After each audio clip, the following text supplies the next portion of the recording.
welcome to the superhero plan. Yeah, stage 2.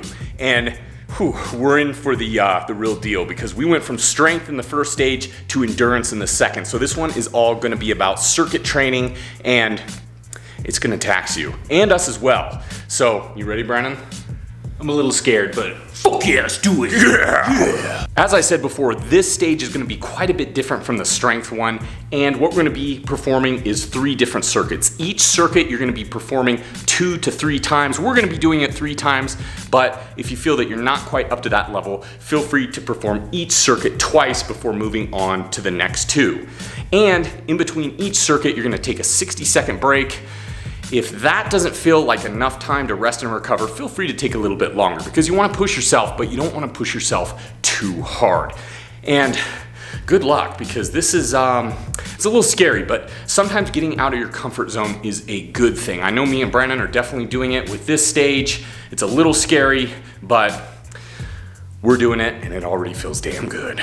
So now with this endurance phase, of course, the goal is endurance as opposed to the first stage, which was strength. Now the key differences in here is you're really working on the circulatory system, how efficient you are at blood pumping in oxygen and nutrients to the body. And of course, if you continue your heart rate very high, which that's the whole goal in this workout, the body's only gonna want to adapt to become better at supplying the body with that oxygen. But it's not just the circulatory system, it's also the muscular system as well, the musculature of the body, because there is type 1 muscle fibers, which are known as fast twitch, which we worked in stage 1 for strength, because they're really the first recruited, but they burn out very quickly. Now, the slow twitch muscle fibers, or type 2 muscle fibers, is what we're working on in this stage, which is really the endurance fibers. As soon as the fast twitch muscle fibers burn out, the type 1, the type 2 start taking over, and there you go. So those prolonged activities, which what we're focusing on in this stage, is really gonna help developing those slow twitch muscle fibers. So it's really just making sure you're a well-built, super buff dude. I mean, that's the whole point. So it's not only just developing one type of anything, it's really trying to round you out, making you super efficient and super buff. And so we're working on these first 3 exercises, which one is gonna be the hex bar deadlifts, which deadlifts, it's gonna be quite a bit different than the conventional deadlift. Obviously the positioning is gonna be one, is the bar placement. You know, obviously the conventional deadlift, the bar is here, so it's gonna really be working on that posterior chain, your hamstrings, your glutes, your lower back, a little bit in your lats, your traps, things of that nature, with the adjusted grip and also the adjusted position of the body. Instead of bent over, you're more in a seated position with a little bit more upright torso. You're pushing a lot more with the legs. Obviously your arms and back are still worked a little bit, but not quite as much as a conventional deadlift. So you really wanna try to activate those legs to push you to the top position. And don't go too heavy, because we're hitting at 15 repetitions. So you wanna keep it light enough where you have enough energy to continue on in the other exercises here. So 15 reps, here we go.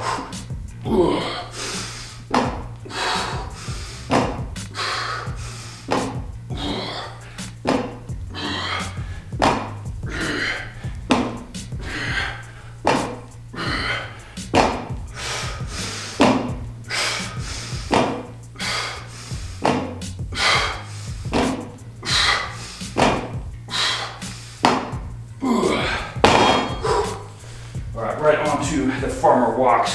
Oh yeah. Grip those dumbbells tight.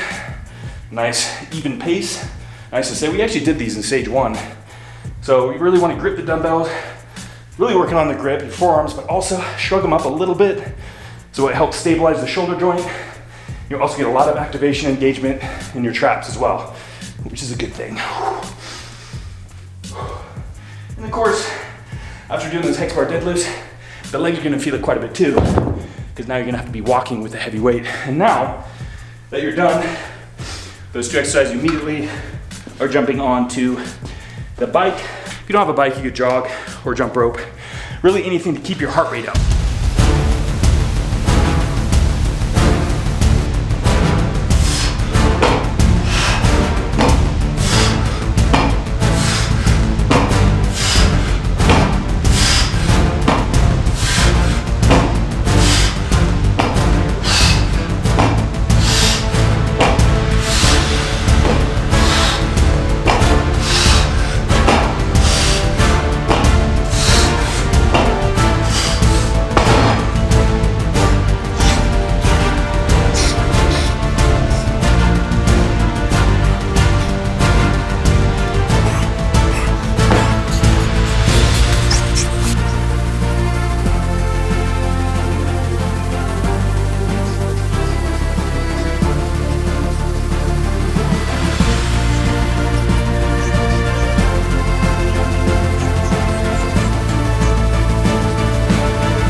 So that was just the first circuit. I'm gonna be taking a 60-second break. I'm gonna do this exact circuit 2 more times.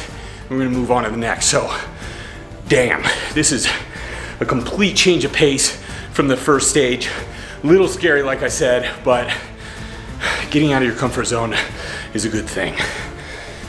Oh man, what were we thinking? We have walking lunges for 30 total steps, right onto Romanian deadlifts, and then onto sled pushes. Now with the walking lunges, it's predominantly quad and glute based, and of course the Romanian deadlifts, it's gonna be excellent in focusing on your hamstrings, really that posterior chain glutes as well.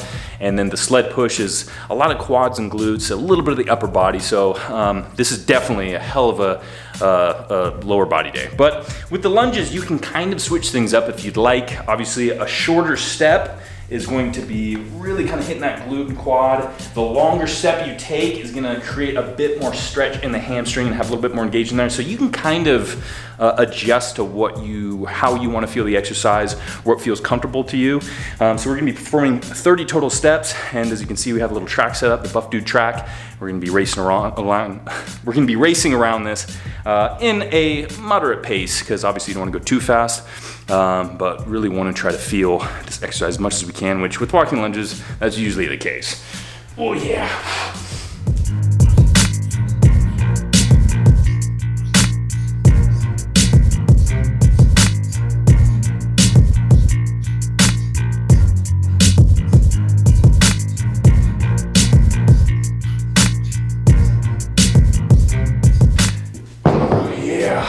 As you can tell, trying to keep an upright torso, don't not lean forward too much. Coming in here, going here.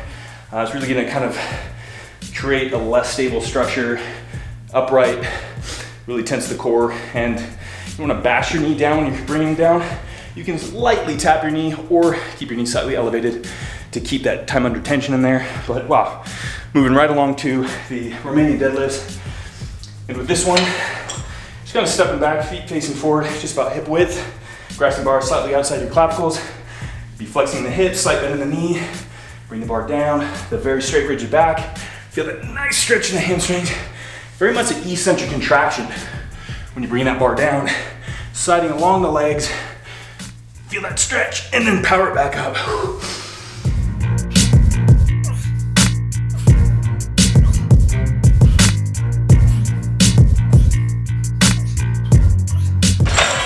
Okay, right onto the sled push after the Romanian deadlifts.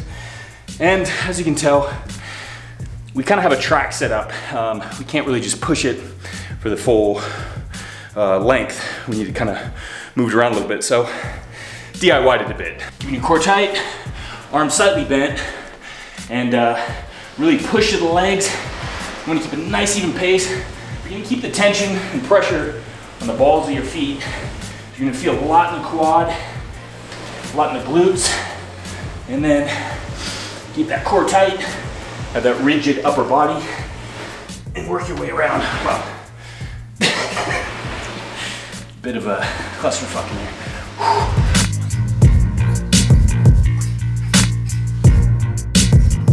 So what I just did is probably not really the ideal way of doing sled pushes, but you know, sometimes you just gotta find what works in your environment.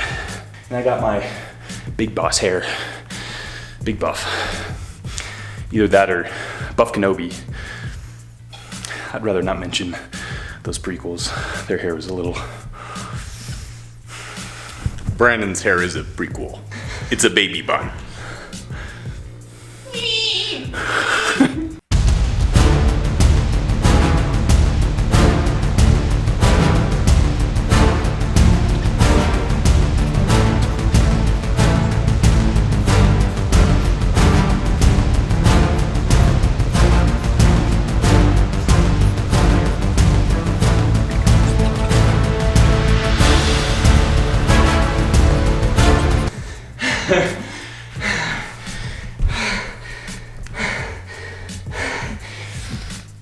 Sometimes you just gotta DIY that bitch. No matter how goofy that shit looks. He flipped it around, smacked his ass, and DIY'd that bitch. And I didn't even call it back. So So the first exercise in this third circuit is going to be wow. So the first exercise of the third circuit is going to be box jumps. Now this is going to take quite a bit of exertion. You have to power yourself up by jumping up onto the box. Now you can choose different levels of the box. Obviously, if you're just starting out, you want to start a little bit, less high. You want to start a little bit shorter on the box. And as you get more confident, as you get stronger, you can increase the height of the box. So really recommend starting a bit shorter and going from there and really getting the positioning down. Now it's pretty simple as far as the positioning. What you want to do is get kind of like a partial squat. So you're walking up to the box just about a foot or so away, and you're going to be squatting down. It's about a quarter squat here, and you're going to be swinging your arms back, and as you press your legs, you're going to be swinging your arms to help kind of create that momentum, that strength, that power through your legs. And you're going to be hopping up on the box, catch yourself, and then step down and get ready for the second repetition. So it can be a little intimidating if you're not really used to jumping a lot. It's funny, we would jump around all day as kids, but as we grow up, we don't really do that as much. So once we have to do it again, it feels a little awkward. So just get used to it. But once you kind of are used to it, you can kind of bust these out. We got 15 reps, baby.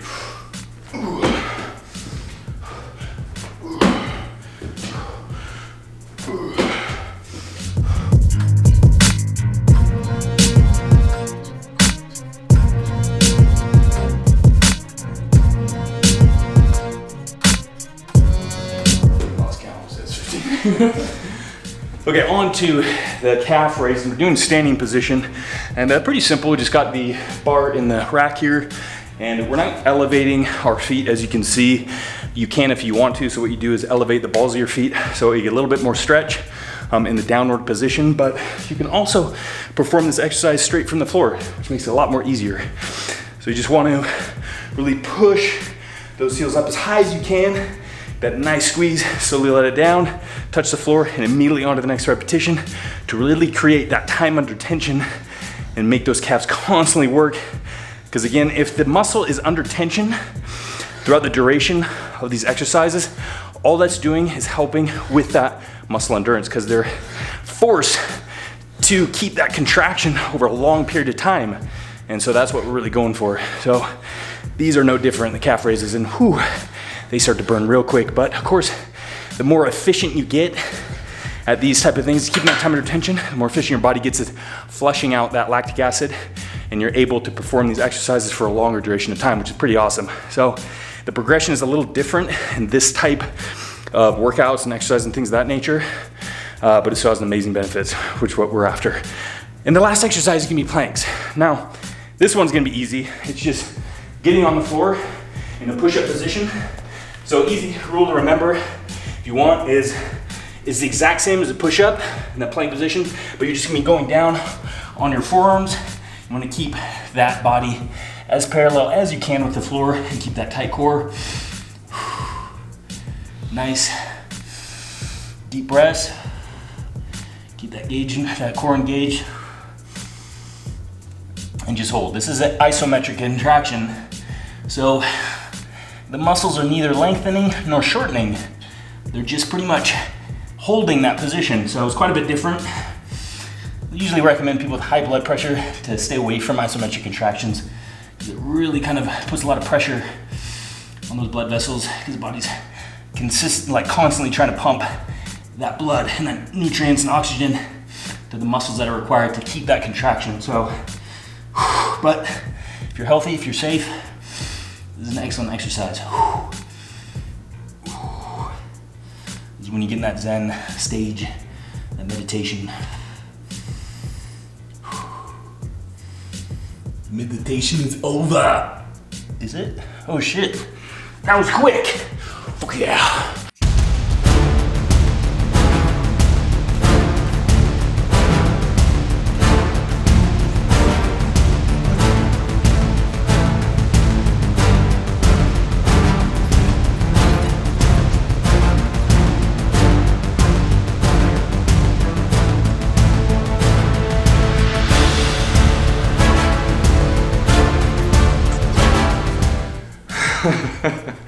Some days becoming a buff dude is not easy, and that's one of these days.